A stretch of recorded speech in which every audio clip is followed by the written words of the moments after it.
বিএনপির ভারপ্রাপ্ত চেয়ারম্যান তারেক রহমানের নির্দেশে দরিদ্র অসহায়দের মাঝে কম্বল বিতরণ করেছে ঢাকা মহানগর উত্তর যুবদল।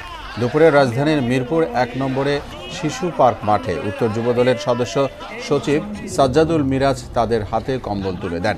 এ সময় তিনি বলেন, দেশের যে কোনো দুর্যোগ ও ক্রান্তিকালে সাধারণ মানুষের পাশে দাঁড়িয়েছে বিএনপি। আগামীতেও দেশের মানুষের কল্যাণে পাশে থাকার প্রত্যয় জানান তিনি। এ সময় বিএনপি চেয়ারপারসন বেগম খালেদা জিয়ার জন্য দেশবাসীর দোয়া কামনা করেন এই যুবদল নেতা।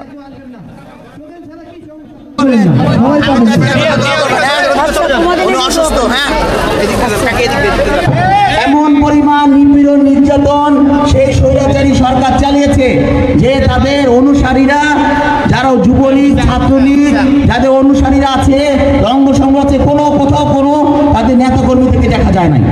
অথচ গত ৫ মাস আগেও তারা কিন্তু এলাকায় বিভিন্ন জায়গায় আসর পেতে বসছে না বসছে। এখন কোথাও আওয়ামী লীগ দেখতে পান না। আমরা এ ধরনের রাজনীতি চাই নাই। আমরা চেয়েছিলাম এবং আমাদের যে শহীদ রাষ্ট্রপতি জিয়া রহমান, যাকে এই স্বৈরাচারী সরকার দেশে আসা ১৩ দিনের মাথায় যাকে হত্যা করা হয়েছে, সেই স্বৈরাচারী সরকার হাসিনা সহ তার দল সহ বাংলাদেশে যে কটা দল ছিল, আমাদের শহীদ রাষ্ট্রপতি জিয়া রহমান বহুদলীয় গণতন্ত্র প্রবর্তন করেছিল। সকলকে নিয়ে রাজনীতি করা একটা সুযোগ করে দিয়েছিল। উনি কাউকে মাইনাস করে রাজনীতি করে নাই। অথচ দেখেন, এই স্বৈরাচারী শেখ হাসিনা তার আওয়ামী লীগ এমন পরিমাণ নিপীড়ন নির্যাতন চালিয়েছে যে তাকে দেশ থেকে বিতাড়িত করার আগে সে পালিয়ে গেছে। কারণ এই দেশে মানুষকে এই স্বৈরাচারী সরকার হেলিকপ্টার দিয়ে গুলি করে মেরেছে না। রাজপথে থাকার সাহস না থাকার কারণে হেলিকপ্টার দিয়ে, ওই যে স্নাইপার রাইফেল দিয়ে তাক করে একেবারে টার্গেট করে মানুষকে মেরেছে, ছাত্রকে মেরেছে, আপনাদের ভাইকে মেরেছে, আপনাদের সন্তানকে মেরেছে, বোনকে মেরেছে, সবাইকে মেরেছে। যার কারণে স্বৈরাচারী সরকারের পতন হয়েছে। সুতরাং বদিউল যাই বলে না কেন, ওই যে আমাদের সাগর সাহেব বলেছিল যে আওয়ামী লীগের পক্ষে বলেছিল, সুতরাং সাগর সাহেব কিন্তু ওই জায়গায় থাকতে পারে নাই।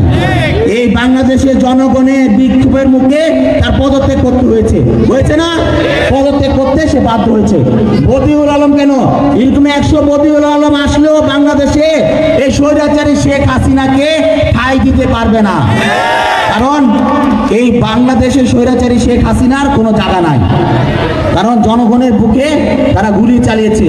ভোট দেওয়ার ক্ষমতা, জনগণের ধারে ধারে গিয়ে ভোট দেওয়ার ক্ষমতা তাদের নাই, সাহস নাই। সে সাহসিকতা আওয়ামী লীগ রাখে না। একটি কথা, যেহেতু আপনার এই এলাকার, যেহেতু আপনার সবাই এলাকার, এই এলাকায় এই মাঠটার নাম কি ছিল? এই মাঠটার নাম কি ছিল বলেন আপনারা? চিলড্রেন পার্ক মাঠ। ছোটকাল থেকে আমরা জেনে আসছি চিলড্রেন পার্ক। অথচ ওই স্বৈরাচারী শেখ হাসিনা তার ভাইয়ের নাম দিয়েছে রাসেল পার্ক। এই রাসেল পার্ক আর থাকবে না। এই রাসেল পার্ক আজকের এই এখন থেকে এই অবস্থা থেকে আজকের রাসেল পার্কের নামকরণ করা হবে না। এই চিলড্রেন পার্কের নাম এখানে থাকবে।